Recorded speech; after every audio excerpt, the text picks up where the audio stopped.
So we're talking about rules. Everyone's most exciting thing. No, it's not. It's like the opposite. Let's have fun. We need to have fun with rules. That's why they're there. The rules are there in order to make something a game. So in tabletop RPGs like Dungeons and Dragons, there are rules that you follow in order to have a good time, in order to deal with people, in order to know what the game does.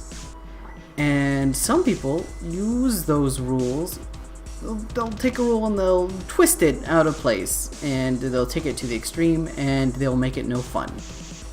Or they'll take the rules and bludgeon to death all of the potential fun that you could have. I am putting together a D&D campaign. We've had one session, soon I'll have another, and I went all over the web to look up stuff for it because I haven't played it in like a decade. I haven't played it since 3.5. We are on the 5th edition of Dungeons and Dragons, so I wanted to look up some stuff to get familiar. And I found people on forums. Now the theory is with these people is that they don't actually play D&D. What they do is they read the book and then they go on forums and then they make people miserable. There's not a lot of there's a lot of competition for that on the internet. But one such question was asking about a weapon and why it was considered a certain type of weapon and not another. Like, why do you need training for this? It doesn't seem like a martial type of weapon. And the answer is that it's a game, and that there's a couple good reasons for it. Like, why is a long sword different from a short sword? Why is it considered a different type of weapon? The answer is that's the game. It's just part of the game. And I actually researched this question. So I researched why they placed what in the game. And I found a guy, his name is Mike something. He was in an interview, and he helped design Dungeons & Dragons 5. And he said that it's the first Dungeons & Dragons game that they made knowing it's going to be Dungeons & Dragons. So a lot of the decisions they did so that the game felt like Dungeons & Dragons.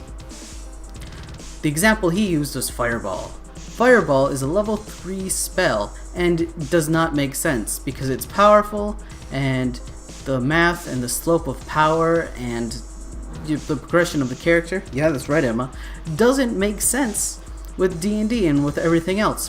But Fireball is cool and awesome and fun, so they put it in for level 3 so that players wouldn't have to go too far before they get and feel like they're playing Dungeons & Dragons. And that seemed like a relative answer.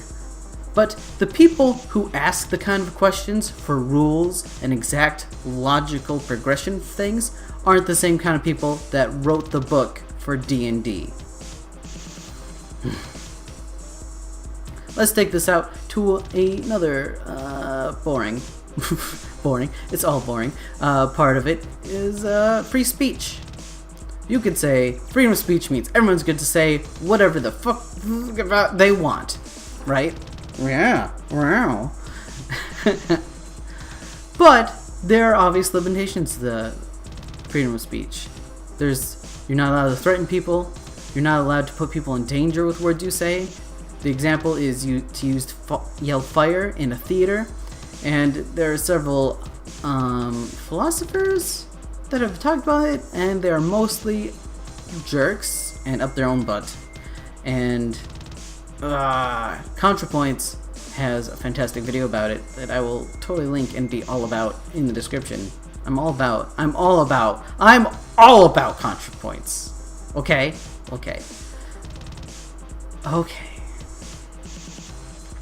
But people will take this freedom of speech. I can say whatever people group I want, such as Canadians, the world would be better off without them. The world would be better if all the Canadians just kind of died. And my group, the Yahtzees, think this. Yahtzees think death to all Canadians, and that Yahtzee people are the best. See, there's a point where you think you can say that, but you can't, because it is a threat on Canadians. It's a threat on their lives. It's the existence The existence of Yahtzee people and people being proud to be Yahtzees is a threat to Canadians and puts Canadians' lives in danger and cannot be suffered.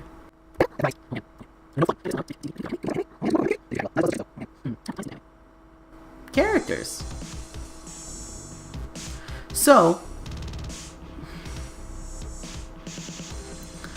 this is going to be a stretch, but several people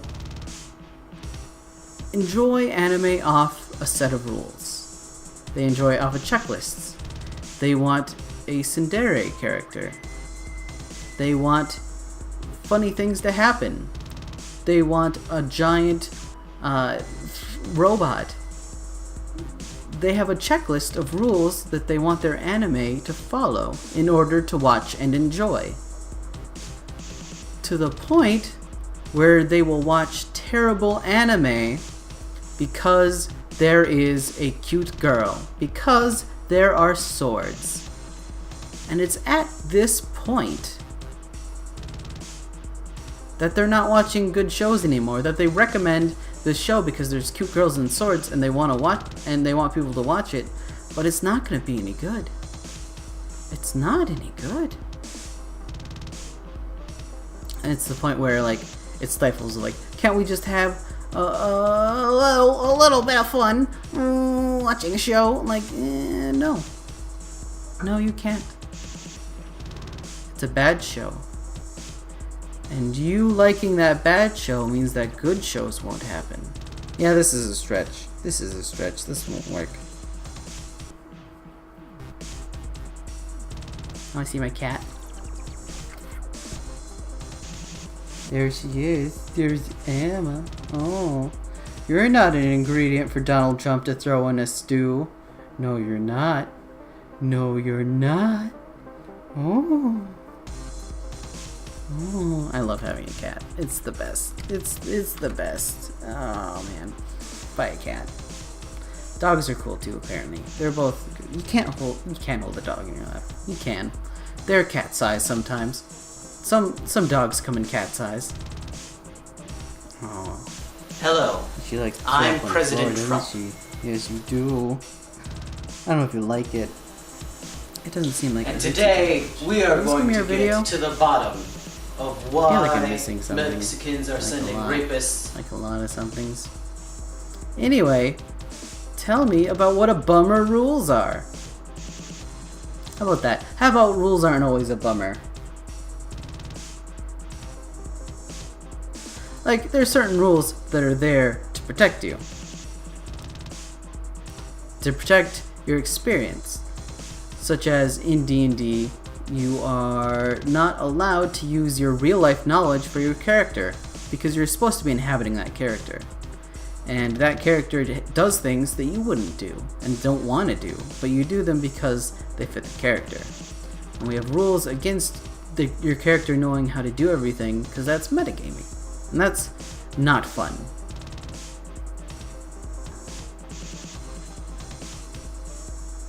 Is it weird that my videos just adapt whatever I'm into in the week? No one else is into it. You will. Sitting around, swing that tail.